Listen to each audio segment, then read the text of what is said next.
안녕하세요.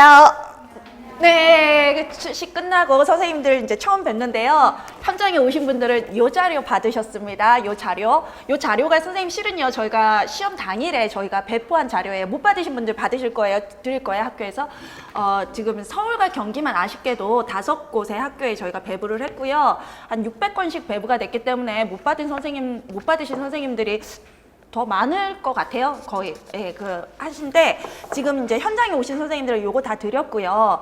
직강 선생님들 왜 이렇게 출석률이 안 좋으세요? 직강은 일단 직강 수업 오시면 직강 분들에게는 저희가 배부를 하고요. 문제는 인강 분들이신데 인강 분들께는 저희가 요걸 어떻게 배부할 건지 제가 몇백 분을 이제 킵해 달라고 말씀을 드렸거든요. 수강생 선생님들 때문에 드리려고 어떻게 배부를 할지 모르겠지만 학원과 조금 얘기를 해서 인강 선생님들께 배부하는 방법 조금 생각해 보겠습니다. 근데 이게 선생님 뭐냐면요. 이게 광고 자료가 아니에요. 광고가 아니에요. 실베아 광고면 더 중요하긴 해요. 그러면 한 10,000부씩 정말 뿌렸을 텐데 이게 그 자료가 아니라 2차 자료예요.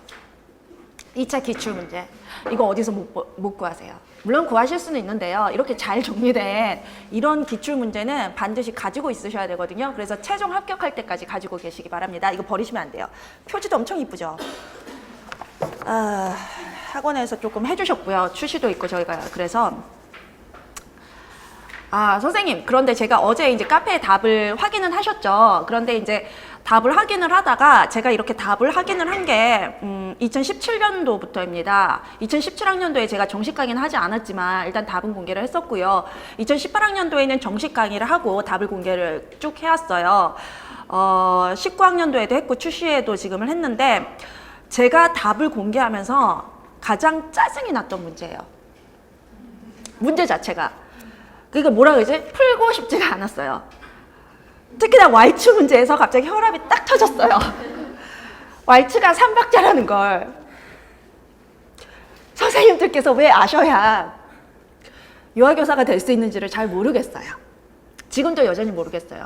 그런데 이제 선생님들께서 저희 이제 카톡으로 보내주신 내용이 선생님들이 이제 답을 풀고 카톡을 확인해 보니까 이런 카톡 하나가 있는 거예요.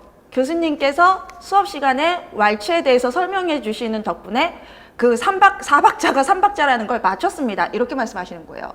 그래서 내가 또 뭐 얘기를 했나 보다. 그러니까 농담을 했나 보다. 이렇게 생각해 보니까 내가 왈츠 얘기를 언제 했지 해보니까 다이크로즈 설명할 때 드렸더라고요. 다이크로즈 설명을 하면 다이크로즈의 개념으로 나왔다라면 왈츠가 3박자라는 게 왜냐하면 유리드믹스가 3박으로 이루어졌잖아요. 그리고 거기서 나온 동작이 왈츠이기 때문에 그렇게 연결이 됐다면 가능은 했던 문제예요. 그렇지만 여전히 의문이 남는 게 우리가 다이크로즈 이론 중에서 암기를 해야 되는 부분이 과연 왈츠가 4분의 3박자라는 그 곡이었을까라는 의문은 남아요. 그리고 그런 문제는 세련되게 내려면 어떻게 내냐면요. 왈츠 악보가 있었어야 돼요. 그 4분의 3이라는 건 가르쳐 주지를 않더라도 여기는 생략을 했었어라도 여기에서 3박자 곡이 쿵짝짝이거든요. 쿵짝짝 표가 있었어야 됐던 거예요. 왈츠 문제뿐만 아니라요, 선생님.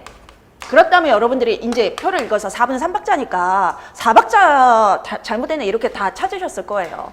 근데 이번에는요. 출제자가 이런 식으로 문제를 했던 거는 분명히 변별 하나일 겁니다. 그런데 그 변별이 이론에 근거해서 혹은 객관적으로 이성적으로 나왔어야 되는데 그게 아니었다라는 거예요. 그게 아니라 문제를 모호하게 내면서 여러 가지 답들이 인정될 수밖에 없는 문제를 내면서 변별을 하고자 했어요. 이러면 출제자들이 자신의 발등을 찍은 거예요. 왜? 우리는 이의제기라는 걸 할 수가 있고요. 문제의 모호성 때문에 답이 2개, 3개, 4개가 결정이 된다면 우리는 이의제기를 해서 받아들일 수밖에 없어요. 그런데 이의제기 시간이 월요일 5시인가에서 끝납니다. 그래서 선생님들이 오늘 하셔야 될 일이 제가 지금 선생님들과 해설 강의를 하면서 어떤 문제가 왜 이의제기가 들어가야 되는지만 말씀드릴 거예요. 이의제기란 저한테 하시는 게 아니라 강사의 답이 틀렸어요 이렇게 하시는 게 아니라 한국교육과정평가원에 이의제기 기간이 있어요. 제가 기억하기로는 보통 그게 이제 화요일까지 48시간이긴 했는데 토요일날 시험을 보고 오후 5시부터 이의제기가 시작됐더라고요. 근데 제 기억에는 보통 조금 늦게 그 다음날 시작했고 화요일날 끝났었는데 여러분들 아시다시피 출시는 지금 기간이 지금 굉장히 급박해요. 짧아요. 그러니까 이분들도 이의제기 기간을 빨리 시작하신 것 같아요. 그래서 닫히는 시간 또 48시간 해서 월요일 5시까지예요.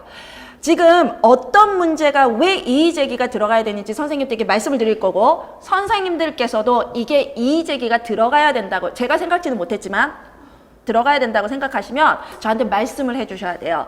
그 다음에 이 해설 강의가 끝나고 제가 카페에 뭘 올릴 거냐면 정당한 이의제기라고 생각하는 문제들의 이의제기 양식을 올릴 겁니다. 그러면 선생님들을 실비아가 이렇게 얘기했어요. 그렇게 올리시면 절대로 안 됩니다. 왜냐하면 여러분들의 근거는 전공서여야 되고 기존의 기출문제여야 합니다. 강사의 교재요, 잘 됐던 잘못됐던 그거는 이의제기의 출제 범위나 근거가 안 됩니다. 그래서 그 책으로 들어가시면 100% 이의제기는 안 되실 겁니다.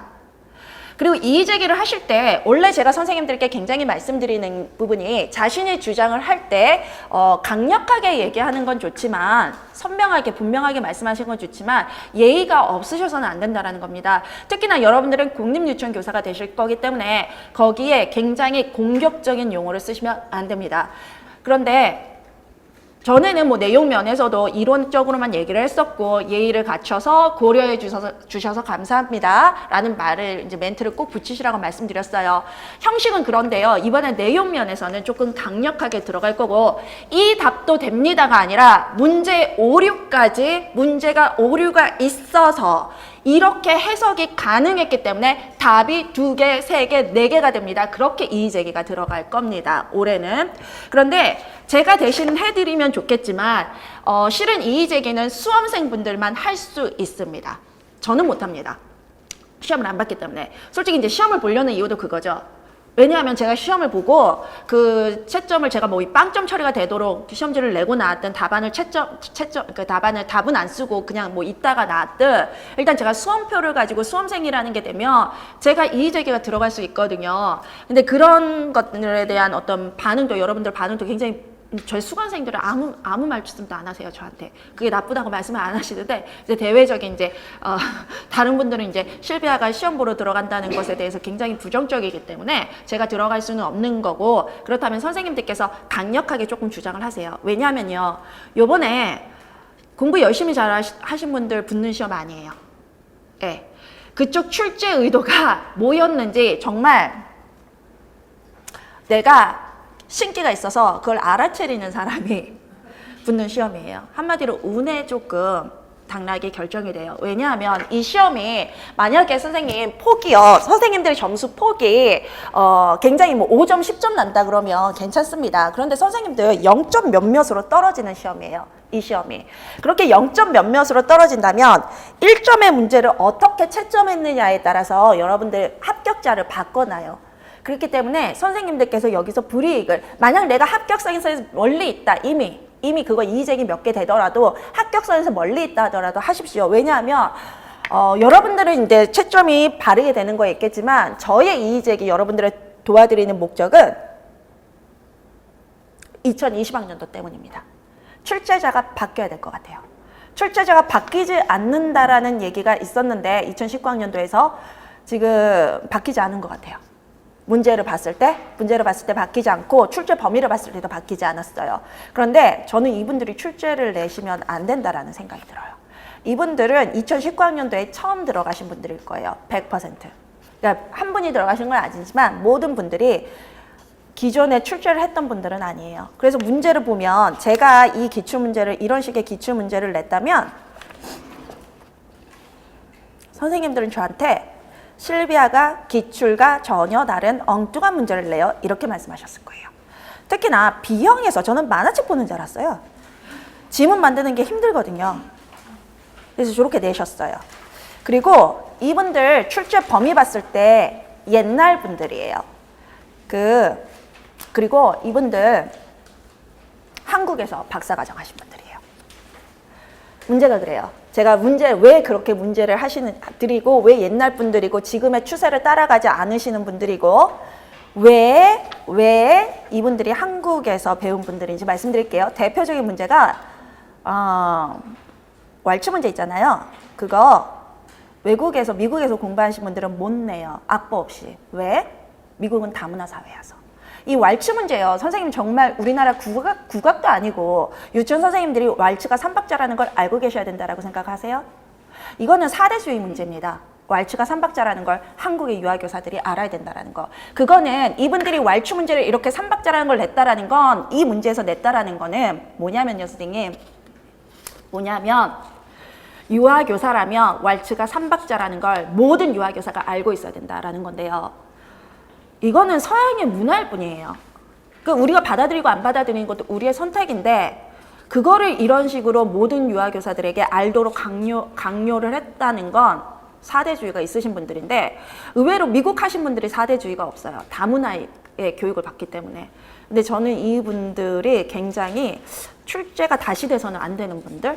왜냐하면 기존의 선생님들께서 2018학년도, 2017학년도, 2016학년도가 문제를 굉장히 잘 냈음에도 불구하고 약간은 선생님들이 이의제기가 많이 들어갔어요. 그런데 그때 이의제기는 저는 동의하지 않았던 이의제기예요. 제가 자신 있게 말씀드리는데 그때 이의제기는 제가 그때도 그렇게 말씀드렸어요. 이건 노량진에서의 논란을 일으킨 거지 유아교육에서 논란을 일으킨 게 아니다. 그런데 지금의 논란은 유아교육 안에서 납니다. 자, 일단 논술 먼저 가겠습니다. 제가 논술 답은 말씀드리지 않았죠. 그런데 논술이요. 지금 이론에 근거했다라고 보기는 힘들어요, 선생님. 지문에 근거했어요, 지문에. 그리고 제가 보기에는 본론이 1, 2, 3이에요. 이것도 문제 유형이 이때까지와는 다른 거예요. 15점 배점 됐을 때요. 본론이 1, 2, 3, 4로 나눠졌었어요. 그런데 이분들은 3개의 단락을 원하시네요. 3개의 단락을 본문을 원하셨다라는 거는 문제가 4개 들어갈 문제를 3개 들어갔다라는 것은 그만큼의 이론적 강도가 있지 않다라며 그렇게 수준 높은 문제를 냈다는 뜻이 아니에요. 이 2번이나 3번이나가 이론을 알아야만 풀 수 있는 문제였고 수준 있는 문제를 냈으셨다라면 그 이론에 대해서 정말 알아야 되는 이론을 이렇게 점수 배점을 많이 했다라면 문제를 잘 낸 거예요. 그런데 지금 제가 보니까 이론을 알아야 풀어야 할 문제가 하나도 아니었거든요. 그런데 이런 문제를 이렇게 냈다라는 건 이분들 조금 대충 내셨어요. 시간 자체가 없으셨나 봐요. 들어가셔서 문제를 만드셔야 되는 거 자체가. 자, 본론 1 한번 보시겠습니다. 지금 지문에서 유치원의 안전사고 예방 및 대처와 관련한 민교사의 적절하지 못한 행동 3가지를 찾아서 그것을 바람직한 방법으로 각각 수정하여 쓰라 그러고 적절하지 못하다고 생각하는 이유를 각각 논하라 그랬어요. 그럼 선생님 적절하지 않은 거 한번 찾아볼게요. 자, 민교사입니다. 최 교사가 이렇게 얘기했어요. 동수 엄마가 화가 났어요. 무슨 일 있었어요? 민교사가 이렇게 얘기합니다. 어제 동수가 유치원에서 얼굴에 작은 상처가 났었는데 그거 하원할 때에야 발견했어요. 그래서 동수 얼굴에 난 상처에 급한 대로 유치원에 있는 연고를 발라주었어요. 선생님 잘못한 거 뭐예요? 일단 아이 얼굴에 상처가 났는데 그 상처가 난 순간의 발견이 아니라 하원할 때 발견했어요. 첫 번째. 두 번째, 유치원에 있는 연고 급한 대로 발라줬어요. 두 번째 잘못됐어요. 세 번째요. 그런 일이 있었네요 하고 넘어갔는데 민교사가 어제 동수가 울지도 않고 아프지도 않다고 해서 애는 놀다 보면요. 놀이에 몰입하다 보면 자기가 아주 큰 상처가 있어도 모르는 경우 있어요. 부모님께 알리지 않았어요. 그거 3번째 문제입니다. 어떤 상처, 아주 작은 상처라도 부모님께 알리고 먼저 기가를 시켰어야 됐는데 그러니까 어머니는 제가 동수에게 무관심하다고 생각하시죠. 그렇죠. 부모 면담을 해야 되겠는데 제가 초임이라 부모님과의 면담이 아직 어려워요. 이렇게 얘기했어요. 자, 밑에 이제 부모 면담에 대한 얘기라서 민교사가 잘못한 거는 유치원의 안전사고 예방 및 대처와 관련된 거 이미 나왔습니다. 그렇죠? 그런데 문제에서 보면 그걸 바람직한 방향으로 수정하라 돼 있거든요. 어떻게 하셔야 돼요? 선생님들은 항상 아이들을 잘 볼 수 있는 위치에 계셔야 되고요. 아이들을 잘 관찰하고 계셨다가 아이들의 안전사고가 있을 때는 바로 발견해서 적절한 조치를 하셔야 됩니다. 그 다음에 두 번째가 동수 얼굴에 상처에 유치원에 있는 연고를 발라주었는데요. 상처가 난 원인이나 상태나 깊이를 보고요. 병원에 데려가시거나 병원에 데려갈 일까지는 아니다 싶다라면 약국에라도 데려가셔서 아이 상처에 적절한 연고를 사서 발라주셨어야 됐어요. 그 다음에 동수 상처는요. 아이들의 크고 작은 상처나 안전사고 반드시 부모님께 알린 후에 기가시켜야 됩니다. 그 이유는 뭘까요, 선생님? 교사는요, 유아의 상황을 언제나 관찰하고 안전사고 때 즉각적인 대처가 가능해야 되고요. 아이들의 이걸 6점이나 준 거예요? 이걸? 아이들의 안전사고는 단순히 상처가 아닌 생명과 직결될 수 있기 때문이고요. 작은 상처라도 세균이 감염이 되면 파상풍으로 연결이 된다라면 이것도 아이들의 생명과 직결되는 문제이기 때문입니다. 그래서 바로 발견할 수 있도록 항상 관찰하고 있는 게 교사의 첫 번째 자세이기 때문인데요. 자, 선생님 여기에서 잘못된 것 찾고 수정하라는 지문에 근거한 거죠. 그다음에 그 이유는요. 그 지문에서 찾은 내용에 대한 선생님들이 기존에 알고 계시는 교사로서의, 유아교사로서의 일반적 교양, 전문적 지식으로 푸시는 겁니다. 그런데 학문은 아닙니다. 학문은 아니고 오히려 출제 안전이랑 연결돼서 나온 문제죠.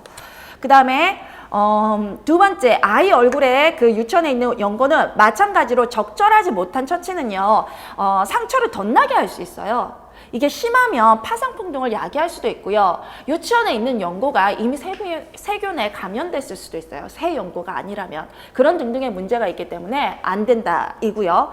그 다음에 부모는요, 유아에 대해 모든 것을 알 권리를 지니고 가정에서 추후 처치가 필요한 경우 대처해야 된다는 게 있습니다. 한마디로 아이가 여기서 약 발라줬다 그걸로 끝나는 게 아니라 집에서 적절한 치료를 받아야 된다는 거죠. 그런 상황에서 치료를 받지 못한다라면 또 덧날 수 있기 때문에 그거에 대해서 또 대처를 해야 되고요. 그것 이전에 부모는 유아에 대해서 모든 알 권리를 가집니다. 그 다음에 본론 2가요. 정서적 지원과 그 다음에 이제 전문적 지원인데요. 문제는 대화에서 찾아라 그랬어요. 둘 다. 하나는 정서적 지원이고요. 하나는 전문적 지원인데 둘 다 대화에서 찾으라 그랬어요. 둘 다 대화에서 찾으라 그랬어요. 그러면요, 그것이 민교사에게 미치는 긍정적 효과를 각각 논하라라고 했는데, 선생님 최 교사가 민교사에게 제공한 정서적 지원 3가지 한번 먼저 찾아봅시다. 3가지. 최 교사가 이렇게 얘기했어요. 처음엔 누구나 다 어렵기 마련이에요. 아, 선생님이 그렇게 말씀해 주시니 위로가 돼요. 그쵸? 그 다음에 부모 면담 어떻게 하면 좋을까요? 했더니 아, 우리 최 교사가 잘하실 수 있도록 제가 적극적인 지원을 해줄게요. 걱정하지 마시고 용기를 주세요. 부모 면담을 잘할 수 있도록 적극적인 도움을 제공해 준다고 한 점은 민 교사가 용기를 내 자신감을 형성할 수 있도록 한 거예요. 그 다음에 또 하나 그 교사가 얘기를 했어요. 이번 달이 정기 부모 면담 기간이라 오늘 오후에 우리 반 부모님들과 개인 면담 계획이 있는데 제가 하는 개인 면담을 참관해 보세요. 선생님 이건 전문적 도움이네요. 첫 번째. 그쵸? 첫 번째 전문적 도움이 나왔어요. 자신의 부모 면담에 참여하는 기회를 준 점은 민교사가 실제 상황에서 구체적으로 면담 절차와 학부모를 대하는 방법을 배울 수 있다는데 이유는 거기에 보시면 민교사가 그렇게 답변을 했어요. 그래 주신다면 면담 절차와 부모님을 대하는 방법을 배워서 면담을 자신 있게 할 수 있을 것 같다라고 했어요. 그 다음에 최 교사가 그렇게 얘기했어요. 민 교사께서 부모 면담을 참관하신다고 하니 제가 더 열심히 준비해야겠어요. 아, 최 교사가, 경력 교사가 아, 선생님이 그렇게 하신다고 하니까 제가 더 열심히 할게요. 그 말은요. 자신이 부모 면담을 더 열심히 준비해야겠다는 의지를 보였다라는 건 멘티인 그 선생님이 내가 지원을 해주는 거에 대해서 부담을 느낄 수도 있잖아요. 그런데 아, 나한테도 도움이 돼요 라는 걸 알려주면서 그 사람이 부담 없이 나의 도움을 받을 수 있도록 한 점이에요. 그래서 자신에게도 멘토링 과정이 긍정적인 효과를 준다고 알린 점은 민교사죠. 민교사의 심리적 부담을 덜어줄 수 있어요. 신입교사, 초임교사에. 그래서 내가 덤이 아니라 혹은 뭐 이 사람한테 의지하거나 혹은 뭐 힘들게 하는 존재가 아니라 서로 우리가 협력하는구나 그 느낌을 줄 수가 있어요. 자, 그러면 우리 또 하나 이제 전문적인 도움이 나와요. 우리 유치원에서 부모 면담 워크숍이 있다라는 거예요. 여러 가지 부모 면담 기술을 배워보시면 어떻겠어요? 두 번째가 부모 면담 워크숍과 관련된 정보를 준 거죠. 그 기회를 제공해 준 거죠. 정보를 준 거죠. 그래서 두 번째 전문적 도움이 부모 면담 워크숍을 소개한 점은 민교사가 부모 면담 기술을 배우고 실제적인 실습을 할 수 있는 기회를 제시한다라고 되어 있어요. 저는 그렇게 제시했어요. 그 다음에 왜냐하면 워크숍에서 부모 면담 기술을 배우라고 돼 있거든요. 그 다음에 우리 선생님도 혹시 저랑 처음 보시는 분들이면 지문에 답이 다 있는데 그게 답이에요? 이렇게 말씀하신다면 네, 그게 답이에요. 그래서 논술도 답이 하나인 거예요. 네. 선생님들의 생각을 묻는 게 아니라 찾아 쓰라라는 건요. 지문에 있는 부분을 발췌해서 그걸 서술식으로 바꾸라는 얘기예요, 선생님. 그래서 맞아요. 그 다음에 네, 저도 워크숍에 참가해서 부모 면담 실습해보고 싶어요. 아, 그랬더니 최 교사가요. 우리 민 선생님은 뭐든지 열심히 하시네요. 이렇게 말씀하셨어요. 그러면 이 선생님에 대한 정서적 지원일걸요? 그쵸? 세 번째 정서적 지원이 나왔어요. 민 교사가 무엇이든 열심히 한다는 그 사람의 자세를 칭찬한 점은 민 교사의 의욕을 북돋워 줄 수 있을 뿐만 아니라 자신에 대한 자아 존중감을 높일 수 있도록 도와준 거예요. 그것도 하나 덧붙이세요. 자아 존중감도요. 그 다음에 민 교사와 이야기를 나누다 보니 저도 부모 면담에 대해 더 많이 생각하게 돼서 제 능력도 향상되는 것 같아요. 이번 기회에 우리 유치원 교사들 간의 협력 도모하면서 부모 면담 기회도 향상시킬 수 있는 교수 연구회를 만들려고 해요. 그게 세 번째거든요. 그럼 세 번째 전문적 도움은 교사 연구회입니다. 그렇죠? 선생님 저랑 다른 페이지 갖고 계세요? 저는 아니죠? 그쵸? 그쵸? 전문적 기대 효과는 교사 연구회를 계획한 점은 세 번째, 민교사에게 다른 교사들과의 협력을 통해 부모 면담 기술을 향상시킬 수 있는 기회를 제공했는데 이를 통해서 민교사와 최교사 모두 면담 기술뿐만 아니라 타인과 협력하는 기술도 배울 수가 있어요. 물론 3위요. 선생님 뭐 하셨어요? 우리 시험 실제 보신 선생님들은 교사 역량 3가지 뭐 하셨어요? 네? 협력. 부모 면담 기술은 들어가셨죠? 그거는 확실하게 눈에 띄잖아요. 그거 들어가셨죠? 그 다음에 협력. 그 다음에 또 뭐 하셨어요? 반성적 사고. 잘하셨어요. 선생님 지금요. 제가 봤더니 뒤에 넘기시면 문제가 또 나오거든요. 그쵸? 같은 문제예요. 그래서 이제 보시기 쉽게 뒤에도 배치를 한 거예요. 거기에 보시면 지금 제가 이 문제를 보면서 이 사람들이 의도한 게 5개 중에서 3개를 쓰라는 거야? 아니면 제가 제시한 그 5개 중에서 3가지를 합쳐서 하나라고 본 거야? 를 저도 모르겠어요. 왜냐하면 이 문제는 멘토링을 통해 두 사람에게 공통적으로 증진될 수 있는 교사 역량 3가지를 쓰고 그 역량 개발의 필요성을 대화 내용에 근거해서 각각 논하라 그랬는데 그러면 필요성이 나온 것을 지금 써야 되는 거예요. 대화 내용에, 그 필요성을 대화 내용에 근거해서 각각 논하라 그랬거든요. 근데 제가 보기에는 부모 면담 절차, 학부모와의 상호작용 방법, 부모 면담 기술 이거 분명히 설명될 거 맞거든요. 근데 이거를 쓴다라면 본문 2의 얘랑 똑같은 답이 돼요. 그렇죠? 그래서 저는 이거를 묶어서 하나로 간 거고 하나로 가야 돼요. 얘를 묶어서 하나로 안 가면 여기서 3가지가 안 나와요. 그렇죠? 묶어서 간 거고 두 번째가 반성적 사고 있었을걸요. 분명히. 저도 민 선생님과 이야기를 나누다 보니 부모 면담에 대해 더 많이 생각해 돼서 제 능력이 향상되는 것 같아요. 내가 스스로 생각할 수 있으면서 그 생각을 내 능력 향상에 했어요. 그건 교사의 반성적 사고예요. 그렇죠? 그 부분이 반성적 사고라서 두 번째 반성적 사고. 세 번째가 그리고 거기에서 교사들 간의 협력을 도모하면서 면담 기술 향상은 제가 말씀드린 것처럼 면담 기술만 향상되는 게 아니라 협력 기술도 향상되는 거거든요. 그래서 교사 연구회가 나온 포인트는 동료들 간의 협력이었을 거예요. 그렇죠? 그래서 제가 보기엔 그래요. 1, 2, 3을 묶어서 한 가지가 되는 거고 그렇죠? 거기에서 4번 반성적 사고가 두 번째로 들어가는 거고 동료 교사들과의 협력이 3번째로 들어가는 걸 거예요.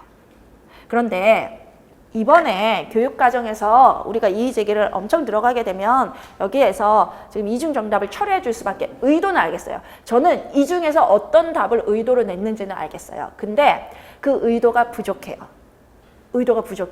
이거는 솔직히 말씀드리면 제가 이걸 알아챌 수 있는 게 제가 정식 강의를 2017년에 하지 않고 그러니까 한마디로 우리는 이제 준비 기간이 6개월 정도 돼요. 근데 제가 준비 기간이었는데 그 특강을 한두 번 하다가 수강생들이 정식 수업을 열어달라고 한 거예요. 특강을 오셨던 분들이. 그래서 학원도 저도 준비가 전혀 안 된 상태에서 그때 수업을 열었었어요. 제가 첫 해도 아니고 계약 처음 했을 때. 그러면서 이제 그걸 강의를 안 했어야 되는데 강의를 했던 거예요. 전혀 준비 없이. 그러면서 유료 수업인데 특강처럼 진행한 수업들이 몇 개가 있었어요. 그러면서 그때 처음으로 답을 풀었거든요. 제가 그때 해봐서 알아요. 이게 유아 이명을 제대로 파악하지 못하면요, 문제가 불분명하게 될 수밖에 없어요. 그리고 문제를 내보고 학생들의 반응을 보고, 아, 내가 문제를 그것만 생각하고 냈구나. 출제 범위가 이렇다라면 나는 여기만 생각하고 냈구나. 그런데 출제 범위 여기 이론으로 풀 수도 있는 문제였구나. 그렇다면 답은 2개가 나오구나. 문제가 이렇게 모호해 주는구나. 제가 그때 깨달았거든요. 그러면서 정식 수업을 올 때는 전혀 프로그램을 완전 바꾸고 나왔던 거예요. 근데 제가 그래서 이분들이 처음일 거라고 생각하는 거예요. 이분들이 출제 범위 중에서 본인들은 여기를 낸 게 맞아요. 그런데 그 선생님들의 그분들의 출제 문제만 보면 여기 있는 이론으로 100% 풀리고 가능했던 문제들이에요. 이래서 지금 이의제기 들어가면 안 받아줄 수밖에 없어요. 안 받아줄 수가 없어요, 선생님. 그래서 들어가시라는 거예요. 근데 이렇게 하는데요, 선생님. 일단 저희가 봤을 때 이제 저희는 임용에 여러 해를 해보니까 이것과 이것의 답이 같을 수는 없어서 제가 저렇게 선생님 이게 의도가 첫 번째는 부모 면담 기술이고 두 번째는 반성적 사고고 세 번째는 동료 협력일까요? 이렇게 얘기를 하지만 그렇지만 부모 면담 관련해서 부모 면담 절차도 학부모와의 상호작용 방법도 부모 면담 기술도 각각 떨어질 수가 있는 거거든요. 각각. 그래서 여기서 채점을 어떻게 할지 모르겠어요. 이거예요. 왜냐하면 본인들이 의도는 둘 중에 하나예요. 5가지 중에 3개 쓰라 이렇게 쓸 수도 있고요. 아니면 1, 2, 3을 묶어 쓸 수도 있고 딱 저것만 답을 했을 수 있고. 그래서 이분들이 이렇게 될 거예요. 교육과정 점수가 너무 몰려 있으면 한 곳에 이거를 변별이 안 돼서 논술을 재채점이 들어가면서 엄격하게 할 거예요. 그렇게 된다면 1, 2, 3이 묶어지고 4번째, 5번째가 인정되는 거고요. 교육과정 점수에서 이미 폭이 이렇게 난다라면 논술에서 유동 있게 5가지 중에 3개 쓴 사람이 갈 거예요. 그러니까 교육과정 점수 보고 지금 달라질 것 같아요. 근데 선생님, 제가 선생님들께 저희 카페는 어차피 별명으로 가기 때문에 저도 어느 선생님이 적으시는지 몰라요. 그쵸? 그래서 이제 그 2차, 가채점 결과를 좀 써달라고 말씀을 드렸어요. 2차 준비 때문에. 근데 이제 우리 선생님들 성격이, 저한테만 주기를 원하시는 분들이 있으시고 거기에 이제 써주시는 분들이 있는데 지금 저한테 오신 분들, 저한테 개별적으로 접촉을 하셨던 분들의 성적이 댓글보다는 높아요. 지금 이 선생님들이 높아서 말씀을 못 하시는 것 같아요. 지금 작년에 저와 함께 하셨다가 1차는 붙고 2차에서 안 되셨고 또는 이제 1차에서 1점 차로 떨어지셨던, 그래서 올해 독학을 좀 결심을 하셨던, 자습을 하시고 이제 모의고사나 이때 출시 모의고사 때 저랑 하셨던 분들 혹은 기출 특강으로 하셨던 분들의 점수가 교육과정만 70점대가 많이 나요. 70점대가. 그래서 제가 물어봤어요. 선생님 제 강의 듣고 이거 어떻게 푸셨어요? 이렇게 물어봤었어요. 근데 본인들은 제가 얘기를 했다고 하더라고요. 왜냐하면 이분들이 작년에는 초수였거든요. 그래서 어떻게 했는데 어쨌든 푸셨더라고요. 70점대가 많아서 지금 전 모르겠어요. 이게 뽑는 게 1000분이면 또 모르겠는데 이게 500분밖에 안 돼갖고 모르겠습니다. 지금 좀 봐야 될 것 같아요. 저 그 조회수는 거의 1000회가 되던데 그 글과 관련해서 댓글 쓰신 분들은 33분밖에 안 계시던데 댓글 조회수가 1000이면 거기에 1000분은 댓글을 달아주셔야 제가 데이터를 좀 모을 텐데 일단 제가 개인적으로 모은 데이터와 그 데이터가 조금 차이는 나요. 근데 이제 제가 모은 데이터가 특별하게 잘하신 분들인지 아니면 일반적인 건지는 모르겠습니다만 지금 500분을 뽑고 있기 때문에 모르겠습니다. 그래서 이의제기를 잘 들어가시라는 얘기예요. 그 다음에 1번으로 가겠는데요, 선생님. 저는 이분들이요. 이 1번 문제 딱 보고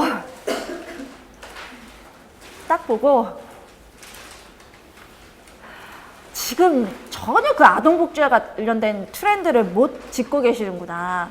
선생님, 제가 EBS 독학사 아동복지 책을 썼거든요. 유아사회교육이랑. 참. 선생님, 제가 강의 중에도 말씀드렸죠. UN 아동권리협약이 현재 우리나라가 가입이 되어 있어요. 몇 년도에 가입했어요, 우리나라? 91년 거기 딱 나왔죠. 그래서 선생님들 알고 계셨죠? 유엔 아동 권리 협약인 거는. 그런데 유엔 아동 권리 협약에 근거해서 2016, 19년인 지금 여기에 근거해서 나온 우리나라가 가입이 됐기 때문에 우리나라는 이 협약을 강제권을 가지고 지켜야 돼요. 강제적으로 지켜야 돼요. 그렇기 때문에 강제적 규속력이 있기 때문에 저희가 2016년에 보건복지부가 발표한 게 있어요. 뭐죠? 아동 권리 헌장이에요. 이 대한민국 헌장이요. 이미 아동 권리 현장으로 바뀌었어요. 그런데 대한민국 어린이 헌장을 2019년 시험 문제로 내요? 유엔 아동 권리 협약과 관련해서? 아니 그냥 독학사 교재 쓰는 저도 아니래요. 유아 임용을 하시는 분들 혹은 유아교육의 현장에 교수님들로 가시는 분들이요. 계시는 분들이요. 지금 보건복지부가 2016년에 발표를 해서 현재 2019년에 하고 있는 게 아동권리 현장인데 대한민국 어린이 현장을 문제 내시면 어떡합니까? 그것도 유엔 아동권리 협약이랑 2016년에 출제자들 절대 이렇게 안 냈을 거예요. 아동권리 현장에 나왔을 거예요. 그래서 조금 안타까워요. 가로 안에 기억에 들어갈 공통적인 말과 디귿의 공통으로 들어갈 말을 쓰라 그랬는데요. 거기 해설자를 보시면 유엔 아동 권리 협약뿐만 아니라 제가 아동복지법 제2조도 드렸죠. 선생님 그거 왜 그래요? 제가 아동복지법 강의할 때 그렇게 말씀드렸죠. 유엔 권리 협약의 기본 이념을 근거로 아동복지법의 기본 이념이 나온 거다. 왜? 바로 우리나라가 91년도에 가입이 되어 있기 때문에 구속력을 가지고 지켜야 되기 때문에 아동복지법의 기본 이념이 협약에 근거해서 유엔 협약에 근거해서 나왔다 이렇게 말씀드렸죠. 그런데 거기에 보시면 어쨌든 무슨 자료를 보시던 답이 뭐예요? 차별이죠. 이건 차별이고요. 또 하나 대한민국 어린이 현장에서 거기에서 빠진 부분이 차별이기 때문에 그냥 답은 차별이에요. 그 외에 답은 없어요. 그 다음에 문제는 쉬웠어요. 그래도. 디귿에 들어갈 공통으로 들어갈 말은요. 일단은 선생님 디귿에 들어가는 거 당사국은 아동의 뭐뭇에 대한 권리를 인정하며 점진적으로 기회균등이 선생님 뭐예요? 교육의 기회균등 이렇게 말하지 않아요? 우리가 기회균등이라 그럴 때 교육의 기회균등 그러죠. 근데 거기에서 기회균등 나왔잖아요. 그럼 뭐예요? 교육인 거예요. 지금 들어갈 거는. 그 다음에 디귿에 어린이 현장에 빠진 게 좋은 뭐뭐시설이겠어요? 교육이죠. 그쵸? 발달시설, 이거 너무 이상하잖아요. 교육시설이죠. 그래서 답은 교육이에요. 여기까지는 뭐 문제는 없었어요. 문제는 이상했지만 답은 뭐 선생님들이 쓸 수 있었어요. 괄호 안에 리은에 들어가는 거 아동의 모모에 필요한 생활 여건을 확보할 1차적 책임을 누가 진다? 부모가 진다. 그럼 아동 보호나 발달이에요. 니은에 들어갈 것. 그쵸? 그런데 그 위에 니은을 봤더니 제27조의 2번을 보면 보호나 발달이 들어갈 수 있는데 1번을 보면 신체적, 지적, 정신적, 도덕적, 사회적 보호라고 하겠어요? 너무 이상하죠? 발달이라고 하겠죠. 그 다음에 니은 하나 더 나온 거 있어요? 니은 그거에서 끝나요? 그러면 발달이에요. 이런. 왜? 우리는 전인 발달을 주장하잖아요. 그렇죠? 그게 이제 신체적, 지적, 정신적, 도덕적, 사회적이잖아요. 그래서 그거는 이견이 없습니다. 여기까지는. 그 다음에 거기에서 또 뭐라 그랬냐면 총론에 제시된 목적에서 찾았으라 그랬거든요. 목적, 누리과정의 목적. 그럼 누리과정의 목적에 발달이란 글자가 있잖아요. 그렇지 않아요? 그쵸? 어디 있어요? 거기 보니까 누리과정은 만 3~5세 유아의 심신의 건강과 조화로운 발달. 여긴 보호라는 말 없잖아요. 그쵸? 그래서 가능했고 또 하나 민주시민 나오죠. 그쵸? 민주시민이 목적에 나오죠. 리을 한번 볼게요. 아이가 뭐뭐로 자라야 된다? 시민으로 자라야 된다. 이거죠. 근데 시민인데 민주시민이라 하겠죠. 그냥 시민이 아니라. 그래서 요거는 목적과 관련해서 연결시켰기 때문에 답으로 충분히 쓸 수 있으셨어요. 그 다음에 선생님 혹시 이거 못 쓰신 분 있으셨어요? 제가 이거는 강의는 안 했는데 제가 아동 복지 시간에 말씀드린 부분이 있었잖아요. 말씀드린 부분이 뭐였냐면 복지의 책임은 누가 지냐 이거였어요. 그쵸? 누가 져요? 모든 사람들이요. 모든 단체들이요. 아이에 대한 인권이나 아동 복지나 아동에 대한 교육은요. 모든 사람들이 지는 거예요. 근데 거기에 봤더니 국제가 나왔어요. 그리고 지방이 나왔는데 국가는 안 나왔어요. 그쵸? 그럼 국가죠 뭐. 국가가 안 지면서 지방이 어떻게 져요? 그래서 그거는 여기까지는 문제 괜찮았어요. 이해는 안 됐지만 문제 되는 스타일에서. 선생님 2번 틀리신 분. 이번에 1번 틀리신 분. 이건 뭐 해설할 필요도 없는 부분이죠. 해설할게요. 자, 선생님, 가드너 다중지능 이론이라 그러면 강점이죠, 선생님. 강점 기반 교육, 강점 기반 평가에서 강점이 핵심어잖아요. 그런데 개별 유아의 모모를 발견하라, 강점과 약점을 발견하란데 하나만 나온다면 들어가는 건 강점이에요. 그쵸? 강점을 발견해서 흥미와 적성에 맞는 교육, 특히나 그러면 강점이에요. 그래서 이건 뭐 하고요. 캡차 차드 나왔으면 무슨 접근법이요? 프로젝트죠 뭐. 그러면 이제 주제에 대한 심층적인 조사 맞잖아요. 그쵸? 그 다음에 말라구치 나왔으면 뭐예요? 레지오 에밀리아예요. 레지오 에밀리아. 그쵸? 레지오 에밀리아는 모든 자료를 근거로 다 남겨요. 교실에도 남기고 아이들의 포트폴리오도 남기고, 그것을 레지오 에밀리아에서는 기록 작업 또는 기록하라고 하는데, 이거 개론책에 나와 있어요. 개론책 보시면 기론 작업 기록하면서 설명 딱 되어 있을 거예요. 교육 원리 하면서. 있어요. 그쵸? 기록이요.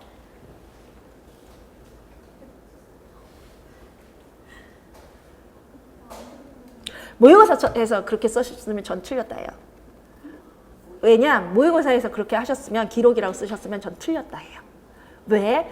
실제 시험에서 그렇게 쓰시지 마시라고. 근데 실제 시험은 그게 아니거든요. 저같이 모의고사처럼 제 스타일로 매길 수 있는 게 아니에요. 근거가 있으면 다 맞다고 해줘야 되거든요. 기록 작업은 몬테소리의 어떤 자동교육처럼 용어라고 생각하셔야 돼요. 용어거든요. 그래서 실은 100% 답은 기록 작업 기록한데, 저희가 뭐 이런 거 항상 있잖아요. 레지오 에밀리아는 몬테소리처럼 그렇게 용어 정립이 된 게 아니라는 거죠. 아직 우리나라에서. 기록도 뜻은 맞아요, 선생님. 뜻은 맞아요. 기록이라고 번역을 해도 상관이 없다고요. 그 다음에 작업 기록이라고 이렇게 쓰신 분 있잖아요. 이의제기 들어가세요. 그거는 문제가 잘못된 건 아니에요, 선생님. 기록이나 작업 기록이라고 하신 분들은 문제가 잘못된 건 아니고, 유사 답안이나 원칙적으로 맞게 해줘야 되는 거 아니냐라고 해주세요. 들어가실 때 기록 작업 기록하 작업 기록 기록 모든 것이 답으로 인정되는 문제입니다. 이렇게 그냥 그렇게만 들어가세요. 그게 더 이상 설명하지 마세요. 설명해 줄수록 구구절절해져요. 이건 문제가 잘못된 건 아니라서. 그리고 제가 좋아드리는 이의제기는 아니에요. 이거는. 그 다음에 서교사는 밑줄친 리을 중 하나를 적용해서 윤상희에게 말하고자 했는데요. 리을이 뭐냐 하면 고든의 이론에서 문제 소유자에 대한 의사소통 기술인데요. 자, 그런데 누가 문제가 있는지 봅시다. 누가 문제가 있는지 봅시다. 누가 문제? 일단 이 문제에서 문제 소유자 누구예요, 선생님? 왜 교사예요? 그렇죠. 고든 이론에서 문제의 소유자는요, 문제를 발생하게 한 사람이 아니에요. 문제를 문제라고 인식한 사람이에요. 애는 너무 신나요. 얼마나 재밌겠어요, 물장난. 애는 전혀 아니에요. 근데 교사가 화가 났다 이거잖아요. 그쵸? 어디 갔어? 대집단 해야 될 때 너 때문에 못하고 있잖아. 이거잖아요. 그래서 이거는 교사가 문제 소유자라고 보는 게 맞아요. 그렇게 했다면 무슨 전달법이요? 나 전달법 아시죠? 그런데 나 전달법의 세 가지 요소 알고 계시죠? 행동, 느낌, 결과예요. 누구의 행동, 유아의 행동. 누구의 느낌, 교사의 느낌. 그 다음에 결과는요. 그것이 교사에게 가져다 준 결과. 유아의 행동이. 그거예요. 그래서 그 세 가지가 드러나도록 해야 되는데요. 저는 이럴 때요. 어떤 걸 좋아하냐면 내가 이 세 가지 요소를 알고 있다는 걸 확실히 밝혀주는 걸 좋아해요. 실은 가로에서 행동, 느낌, 결과를 쓸 필요는 전혀 없어요. 그런데 저는 그렇게 밝혀줘서 누가 채점해도 맞다고 해주는 걸 원해요. 그래서 이제 가로에서 그럴 때 써줄 수 있거든요. 선생님들도 그렇게 하세요. 2020학년도를 봐야 된다라면. 물론 여기 계신 분들은 안 보시기를 바랍니다. 어쨌든 올해 이제 2차로 가시길 바라지만, 그래서 일단 유아의 행동은 그거예요. 윤상이가 화장실에서 물장난을 한다고 교실에 오지 않았어요. 그쵸? 그 행동이 안 와서 느낌, 선생님 느낌 뭐예요? 선생님이 화가 났어요. 이렇게 적으시면 안 되잖아요. 선생님이 많이 걱정했어요. 이렇게 적으셔야 되잖아요. 왜냐하면 친구들과 선생님이 함께 모여 대집단 활동을 하려고 했는데 윤상이가 없어서 활동을 시작할 수 없었거든요. 이게 이제 결과예요. 그 행위에 대한. 이렇게 비슷하게만 적으셔도 되고요. 존댓말 안 쓰셨는데요. 상관없습니다. 존댓말 안 쓰신 건 상관없는데 문제는 행동, 느낌, 결과가 분명했냐인데 그거를 이제 채점자 세 분이서 인내심을 가지고 읽어주셨으면 좋겠지만 그렇지 않을 수 있으니까 저렇게 가로해서 이거 행동이에요, 이거 느낌이에요, 이거 결과예요 확실히 가르쳐 주시는 게 좋아요. 쓰시는 선생님들이.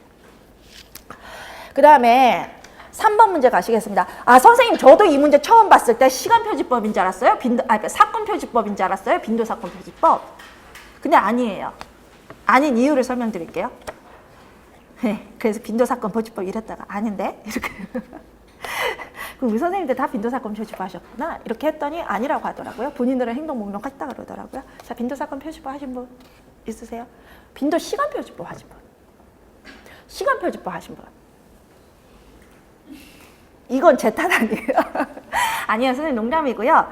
일단 빈도 시간표지법이 안 되는 이유를 말씀드릴게요. 빈도 시간표지법은 시간을 정해야 돼요. 근데 그 시간대는 날짜 3월 29일, 4월 29일, 5월 29일이 아니에요. 오전 9시에서 9시 30분 이런 거예요. 시간이. 그게 1시간 이상 넘어가진 않아요. 보통 10분 요 정도예요. 시간대가. 그 시간에 그 행동이 나오면 빈도라고 해서 3번을 체크하죠. 또 3번을 체크하고 4번을 체크하죠. 그런데 이건 체크표만 했잖아요. 유무를 표시했잖아요. 시간표지법이 된다라면 유무 시간표지법에 되는 건데요. 일단 시간표지법이라고 볼 수가 없어요. 시간표지법을 10분의 시간대에서 나눠줘야 돼요. 30초씩 또는 1분씩. 나눠줘야 되는데 그런 시간 나눠짐이 없어요. 일단 시간표지법 아니고요. 자, 사건표지법처럼 보이는 거 사실이에요. 왜냐하면요. 이게 왜 사건표지법으로 보이냐면요.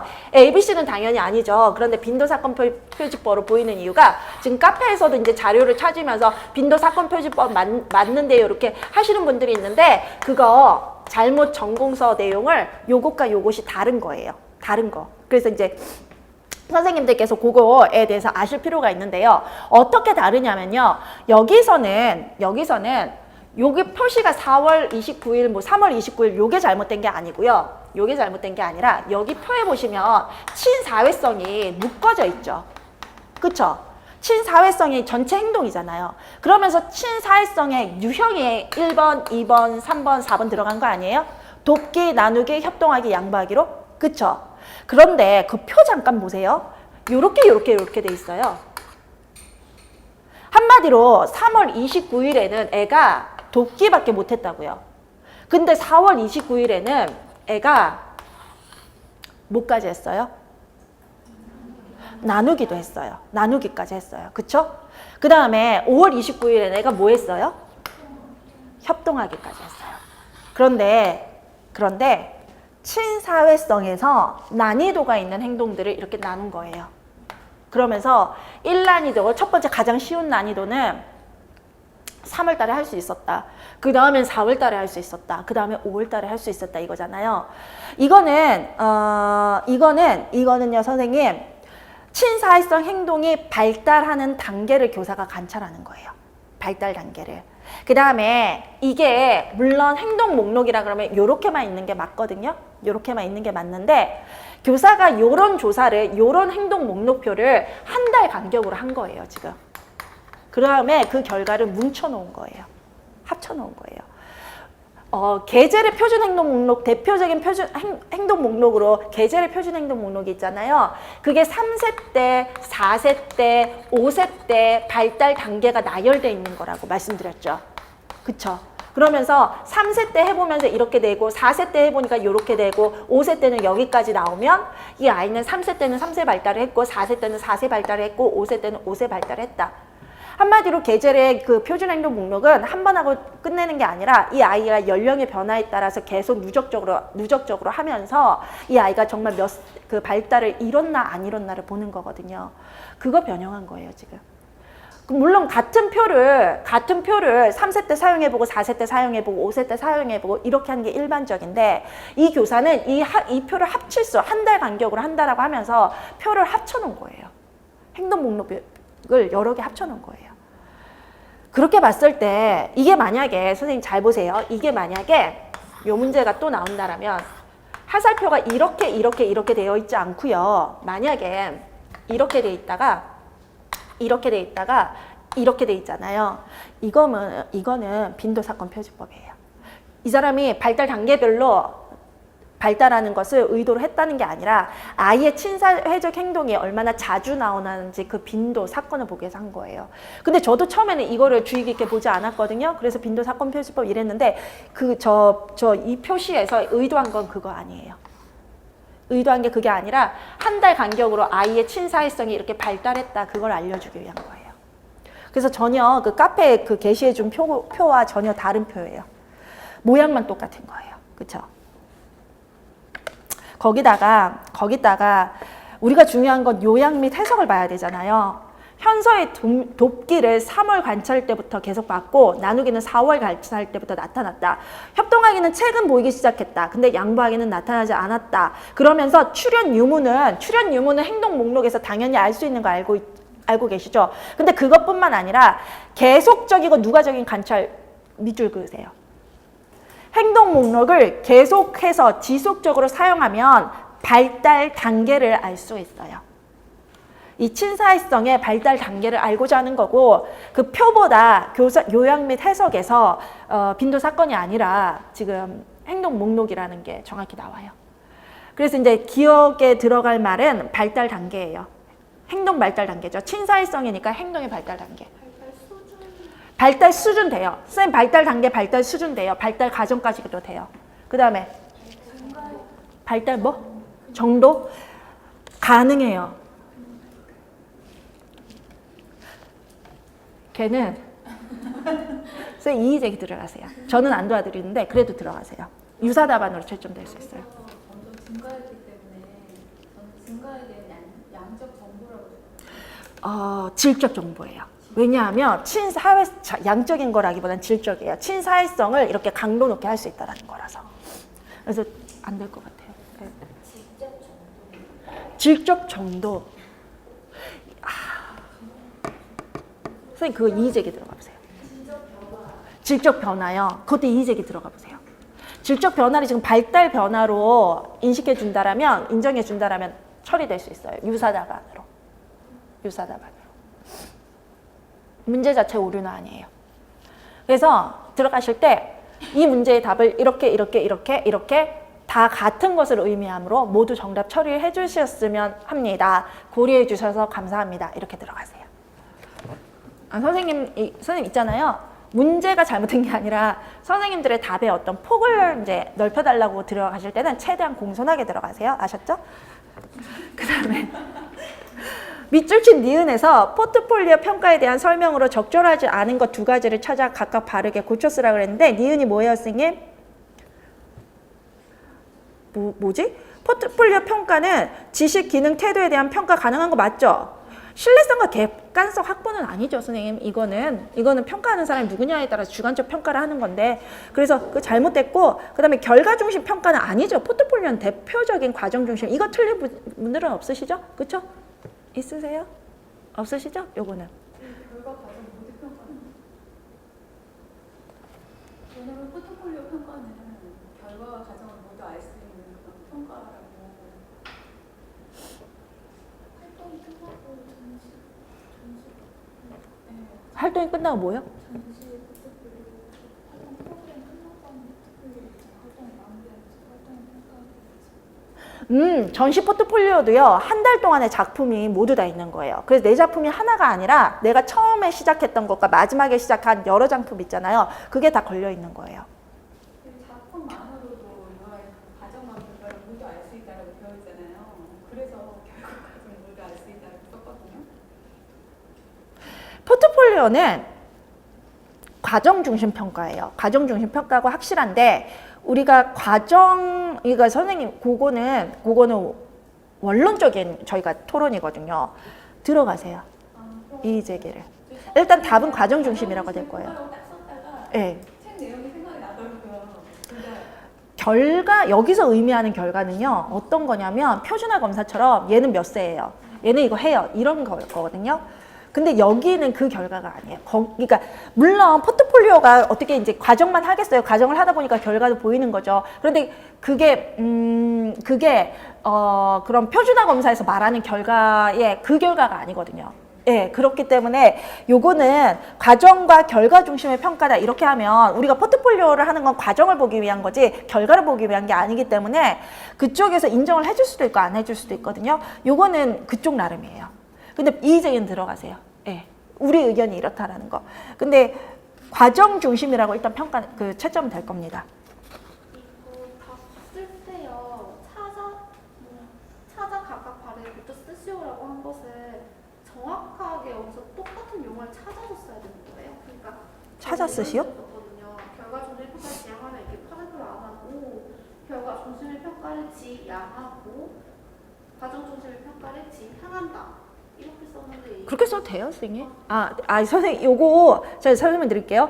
이렇게 찾아 쓰라 그럴 때 오타 하나 없이 찾아 써야 되냐? 그런 게 있고 그렇지 않은 게 있는데요. 이 3번에 2번은 그렇진 않아요. 선생님들께서 이렇게 썼다는 거죠.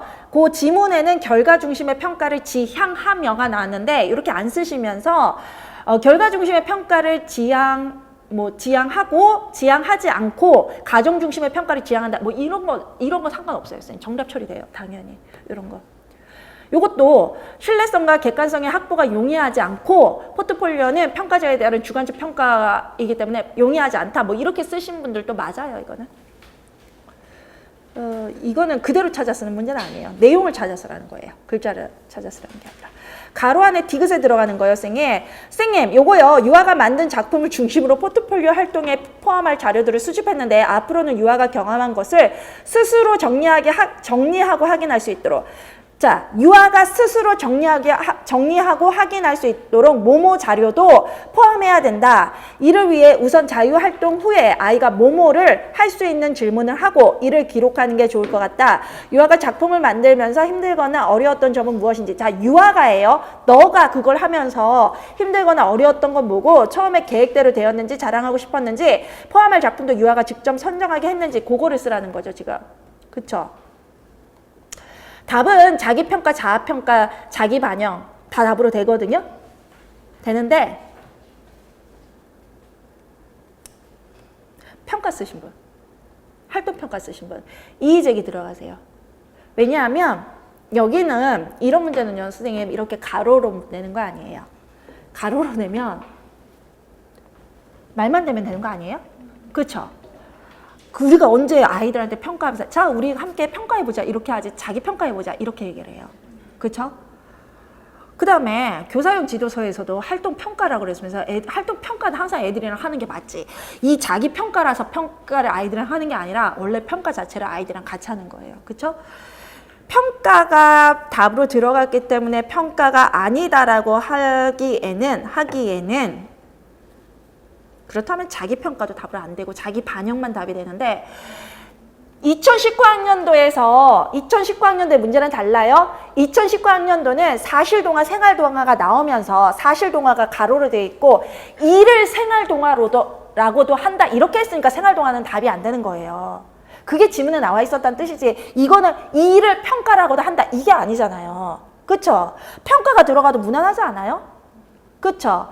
이거 폭넓게 답으로 인정해줘야 돼요. 문제 이런 식으로 내려면요. 자기평가, 자기반영에 대한 가로 아래 디귿에 들어갈 이 말은 아래 지문과 아래 다음에 설명과 관련이 있는 다음 설명에서 설명하고 있는 것이다. 뭐 이렇게 하면서 소문제에서 이렇게 박스 줘서 자기 반영이나 자기 평가에 대한 확실한 설명 있는 박스를 줬어야 돼요. 소문제에서. 보통 문제가 그렇게 나가지. 이거는 유아이면 처음 하시는 분들 아니면 이런 식으로 문제를 안 내요. 그래갖고 우리가 지금 요 문제는 이거는 유아 스스로 자 이렇게 이의제기 들어가세요.